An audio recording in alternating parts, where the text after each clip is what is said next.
आज इंडी गठबंधन के 3 और बंदर आ गए। पप्पू, टप्पू और अप्पू के नाम पर तेजस्वी खेसारी सड़क बनाएंगे।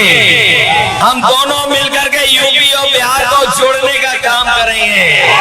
नमस्कार, स्वागत है आपका। आप देख रहे हैं क्रिएटिविजन न्यूज का एक्सप्लेनर। आपके साथ मैं हूं शबाब। बिहार चुनाव में तमाम बड़े नेता पहुंच रहे हैं, अपने लिए, अपने प्रत्याशियों के लिए प्रचार का माहौल बना रहे हैं। उत्तर प्रदेश के मुख्यमंत्री योगी आदित्यनाथ भी गए, पूर्व मुख्यमंत्री अखिलेश यादव भी गए। दोनों अपने अपने जो सहयोगी दल हैं उनके लिए वहां पर राजनीतिक माहौल, राजनीतिक फिजा बना रहे हैं। बात कहने की यह है कि दो नेताओं के भाषणों का स्तर, दो नेताओं के भाषणों में उनका विजन, दो नेताओं के भाषणों में उनकी राजनीतिक परिपक्वता, राजनीतिक शब्दों का जो बैलेंस है वो दिखाने की कोशिश करने जा रहा हूं।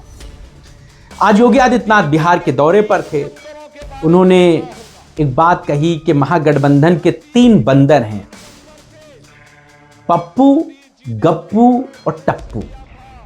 और उन्होंने बहुत सारी बातें कही। क्या कहा उन्होंने, पहले सुन लीजिए। आपने गांधी जी के 3 बंदरों के बारे में सुना होगा। गांधी जी के 3 बंदर थे। गांधी जी ने तो उनको उपदेश दिया था, बुरा मत देखो, बुरा मत सुनो और बुरा मत बोलो। लेकिन आज इंडी गठबंधन के 3 और बंदर आ गए।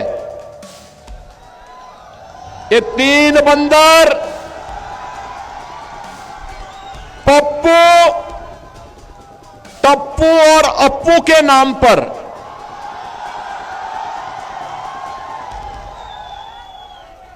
पप्पू, टप्पू और अप्पू के नाम पर पप्पू सच बोल नहीं सकता, अच्छा बोल नहीं सकता, टप्पू अच्छा देख नहीं सकता और अप्पू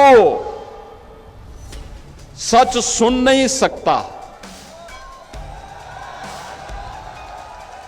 इन लोगों को एनडीए सरकार के द्वारा किए गए विकास दिखाई नहीं दे रहे, उसकी खुशबू इनको सुनाई नहीं दे रहा है, दिखाई नहीं दे रहा है। ये उसके बारे में बोल नहीं सकते, सुन नहीं सकते, देख नहीं सकते और इसीलिए तो दुष्प्रचार कर रहे हैं। आपने देखा होगा कांग्रेस के नेता राहुल जी जब भी कहीं जाते हैं भारत के खिलाफ बोलते हैं, भारत के खिलाफ बोलते हैं, भारत को अपमानित करते हैं, विदेशी आक्रांताओं को महिमा मंडित करते हैं।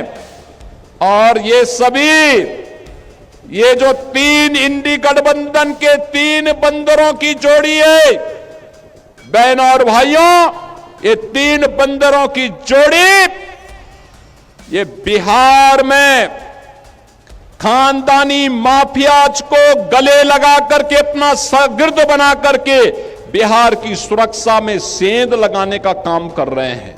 तो सुन लिया आपने, ये उत्तर प्रदेश के मुख्यमंत्री योगी आदित्यनाथ के भाषण का एक अंश है, एक हिस्सा है।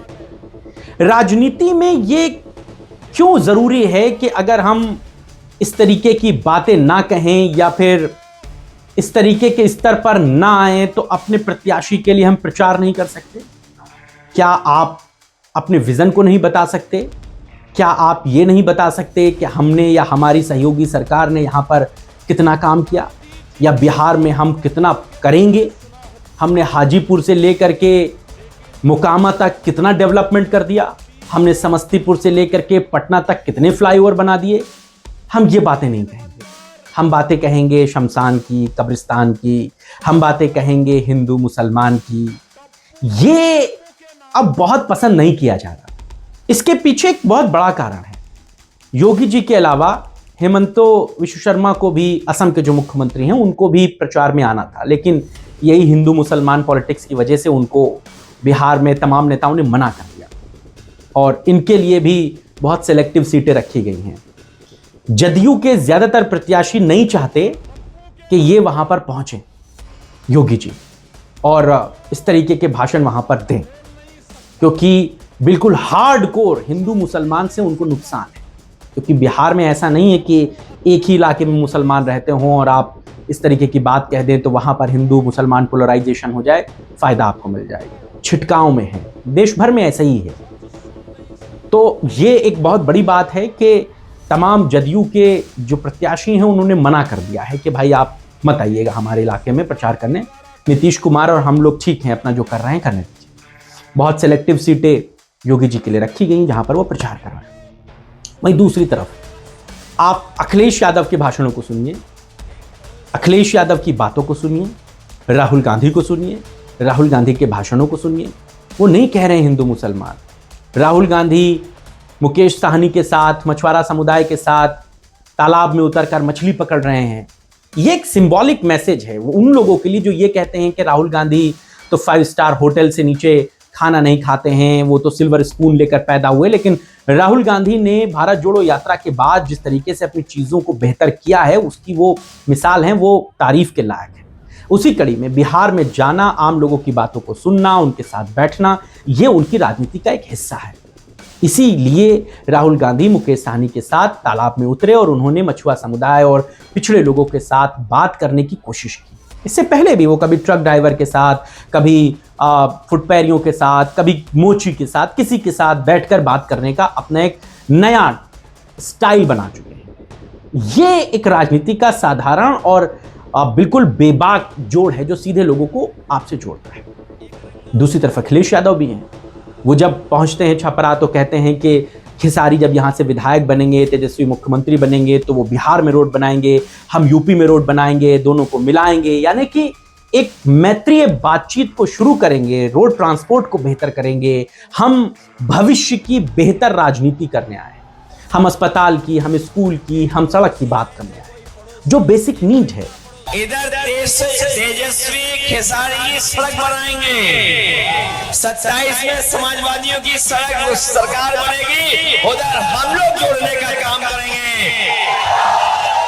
कभी हमारे साथियों ने एक्सप्रेस वे पे चलने का काम किया होगा, है बड़ी रफ्तार वाली सड़क के नहीं है, वही सड़क, वही एक्सप्रेस वे यूपी के बॉर्डर तक और तेजस्वी जी और खेसारी जी बिहार के बॉर्डर तक, हम दोनों मिलकर के यूपी और बिहार को जोड़ने का काम करेंगे। आप इस बात पे गौर कीजिए कि तेजस्वी यादव भी चुनाव में बेरोजगारी, चुनाव में गरीबी, चुनाव में लोगों की जरूरतों की बात कर रहे हैं, अस्पताल, शिक्षा, रोजगार की बात कर रहे हैं। वो नहीं बात कर रहे हैं हिंदू मुसलमान, और हिंदू मुसलमान पे वो जवाब भी नहीं दे रहे। यानी कि जो पॉलिटिक्स का दायरा है वो हर खांचे का अपने अपने हिसाब से। जब बीजेपी की तरफ से नेता जाते हैं तो वो सिर्फ हिंदू मुसलमान की बात करते हैं, कोर हिंदुत्व की बात करते हैं, कोर उस तरीके की बात करते हैं। लेकिन जब दूसरे अपोजिशन के नेता जाते हैं तो उनके लिए दूसरे तरीके की बात होती है।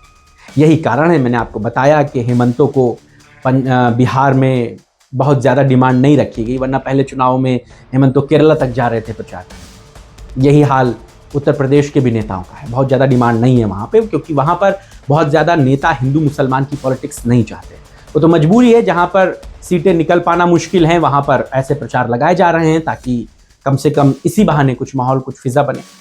आप इस पर क्या सोचते हैं, इस तरीके की राजनीति पर, इस तरीके की पॉलिटिक्स पर? बताइएगा, आपके राय और विचारों का इंतजार रहेगा। नमस्कार।